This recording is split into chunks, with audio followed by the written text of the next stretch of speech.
في المستقبل الولايات المتحدة تبقى محكومة بمنظمة إعلامية ديكتاتورية اسمها النتورك. أغلب الشعب فقير ومش لاقي علاج، فالنتورك بتلهيهم ببرامج ألعاب عنيفة، أشهرهم برنامج اسمه The Running Man، واللاعبين فيه لازم يفضلوا عايشين 30 يوم من غير ما يتقتلوا لا على إيد صيادين النتورك ولا على إيد المواطنين العاديين. انتم مع محمد شمس، وده فيلم من الآخر، وما تنسوش الاشتراك واللايك المتين. الجائزة الكبرى $1,000,000، بس لحد دلوقتي ما حدش قدر يوصل للنهاية. بن عامل بسيط فقد شغله قريب، وبسبب مشاركته في نشاط نقابي اتحط في القايمة السوداء وما بقاش حد راضي يشغله. بنته كاثي تعبانة، وبن محتاج فلوس بسرعة عشان ينجيب لها الدواء. في البيت شيلا ترجع متأخر من الشغل وتقول إنها هتاخد وردية زيادة في البار عشان تزود الدخل، بس بن مش شايف ده عدل لإنها بتشتغل وسط ناس مقرفة، فيعلن إنه هو اللي هيجيب الفلوس عن طريق الاشتراك في برنامج ألعاب، رغم إن شيلا مش موافقة لإن اللاعبين دايماً بيتصابوا إصابات وحشة. بن يقسم لها إنه هيبقى كويس لإنه هيشترك في برامج التجارة. بعد ما يعدي الحي الفقير اللي ساكن فيه، يوصل للسور اللي فاصل منطقة الأغنياء. يقول للحراس إنه جاي اختبارات النتورك، فيسمحوا له يعدي. في المركز في طابور طويل من الفقراء اللي بيتمنوا يتقبلوا. فجأة راجل عجوز يتعب، بس يفضل يقول إنه يقدر يلعب. لما يقع بان يمسكه ويصرخ يطلب مساعدة. الحراس يزعبوا له عشان خرج من الطابور، ويضربوه ويرجعوه ورا. عند المكتب بان يكتشف إن ملفه عليه تحذير بسبب عدم انضباطه، فيعصب ويخبط الشاشة. يدوله سوار ويتحدد له مصعد رقم 6، وهناك يتعرف على لاعبين تانيين، تيم وجيني، اللي يحاولوا يصاحبوه. الكل بياخد زي موحد ويدخلوا اختبارات بدنية زي التسلق والجري في المجاري. بين دايماً بيساعد تيم يعدي الاختبارات، وخلال الاستراحة حارس يجي عقبه، لكن بين يوقف الهجوم من غير خوف. بعد كده يدخلوا اختبارات نفسية زي ربط الكلمات وصور رورشاخ. بن دايماً يرد بسخرية وقلة ذوق، فالدكتور النفسي يقول إنه أعمق لاعب غضبان شافه. اللي يعدوا المرحلة الأخيرة ياخدوا بدلات ملونة حسب البرنامج اللي اتخذوا له. بن وتيم وجيني ياخدوا بدلات حمراء وعليها أهداف على ظهرهم، يعني داخلين The Running Man. بعدها بن يقابل المنتج دان ويقول له إنه عايز برنامج تاني. دان يديله $1,000 مكافأة عشان يغير رأيه، ويفكروا إن البرامج التانية مش بتدفع أكتر من كده. في رانينج مان بيكسب فلوس عن كل يوم يفضل عايش فيه، وبما إنه محطوط في القايمة السوداء ده الشغل الوحيد اللي هيلاقيه. وهو بيفكر في عيلته، بن يقرر يوقع العقد. بعد كده يقابل مندوب من تحالف العيلة. حسب العقد النتورك بتوفر حماية لعيلته، وحيتنقلوا لبيت آمن وباسم مزيف. بن يطلب يشوفهم قبل ما البرنامج يبدأ، بس مسموح له بمكالمة أخيرة بس. بن يكلم شيلا ويقول لها إنه داخل رانينج مان، ويقسم لها إنه حيكسب. بالليل يجبروا بن يقعد في أوضة فاخرة لوحده. المندوب يجيب له ظرف من شيلا فيه صورة العيلة وجوارب كاثي كتميمة حظ. تاني يوم الصبح بن ياخد سوار الجري اللي بيبين له الوقت اللي فاضل والمكسب لحد دلوقتي.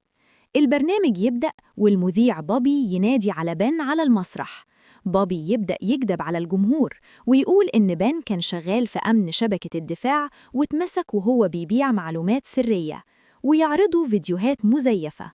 بن يحاول ينكر، بس بوبي يتجاهله لأن العالم فاكر إن رانينج مان عقاب للمجرمين، ومش عارفين إن اللاعبين ناس مكسورة. المدنيين كمان بياخدوا فلوس لو بلغوا عن مكان اللاعبين.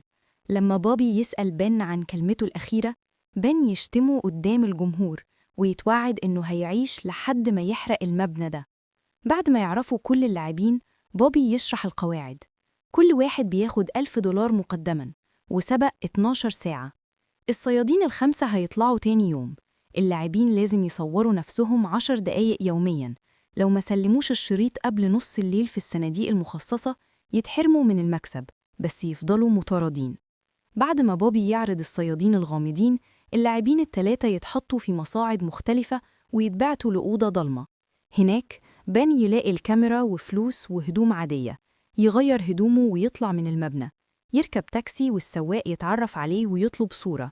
لما بان يرفض، السواق يعصب ويفكروا إن الناس ممكن تبلغ عنه. بان ينزل ويجري. في الآخر يوصل لمبنى مهجور ويقابل صاحبه القديم مولي اللي بيصنع حاجات للسوق السوداء. بان يطلب بطاقتين مزيفتين وسلاح، بس مولي يعصب لأنه عرضه للخطر. بعد خناقة قصيرة وسماعه عن كافي يوافق يساعده. بان يتغير شكله وياخد بطاقات مزيفة. مولي يحط حاجته في شنطة ويقوله يبان كرجل أعمال، ويحذره يبعد عن الأحياء الفقيرة لأن ناسه هيبيعوه، الأحسن يفضل وسط الزحمة. كمان يقوله إنه كان ناوي يشغله مساعد بس فات الأوان. تاني يوم بان يوصل محطة القطر ويلاقي صور اللاعبين في كل حتة. يشتري تذكرة لنيويورك ويركب قبل ما الثوار يعلن بداية الصيد. طفل يكلمه وبان يهدده، بس الولد بس عايزه يقوله إن شنبه واقع. في نيويورك بان ينزل في فندق كويس. موظفة الاستقبال تلاحظ إن صورة البطاقة فيها شنب وهو لأ، فيقول لها حلقه. في الأوضة يشيل التنكر ويغطي الحيطة ويسجل نفسه وهو نايم. بالليل يحط الشريط في الصندوق. عند نص الليل الثوار يقوله إنه كسب مكافأة اليوم الأول. في نفس الوقت الصيادين يوصلوا لمولي ويعذبوه لحد ما يقول اسم البطاقة. تاني يوم الصيادين يقتحموا أوضة بن ويضربوه نار، بس يطلع ده كابوس وبن يصحى. على التلفزيون الكاميرا مع تيم اللي بيتغازل مع بائعة، والصيادين يقتلوه بسهولة. بعد كده بن يجدد الأوضة 3 أيام ويرمي شنطته من الشباك في الزبالة، ويمشي عادي ويركب أتوبيس لبوسطن. هناك يشتري هدوم قديمة ومفتاح نزل من راجل فقير. يدخل النزل من غير ما يشوف علامة المصعد المعطل. المصعد يعلق، فيطلع بن ويتسلق للدور الثالث. في الدولاب يلاقي لبان وسجاير وقنبلة. يسجل الشريط لكن يلاقي زحمة عند الصندوق. وهو رايح الحمام يدرك إنه شاف وش واحد من الصيادين. يستخبى ويستعمل مراية مكسورة عشان يراقبهم ويشتتهم، ويهرب للسقف وينزل على لافتة مضيئة. بعد مطاردات وضرب نار يرمي قنبلة، تحصل انفجارات وينزل المجاري ويهرب. بعد الانفجار يطلع الشارع ويقابله ستيسي اللي يعرض يساعده.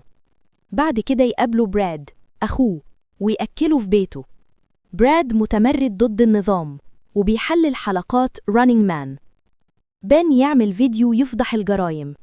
النتورك تزوره وتشوه كلامه.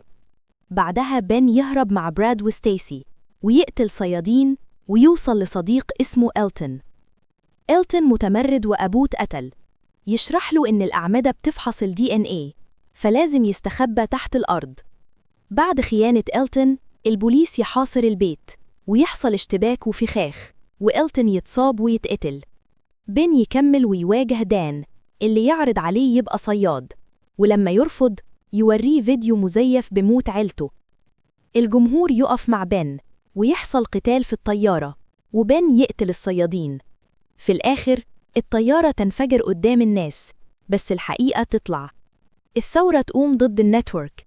شيلا وكاثي يطلعوا عايشين وبن يرجع لهم. بوبي يهرب ودان يتحاصر، وبن يطلع من وسط النار ويقتله. ولحد هنا يكون خلص فيلمنا، وما تنسوش بقى لايك، شير واشتراك فيلم من الآخر علشان يوصل لكم كل جديد.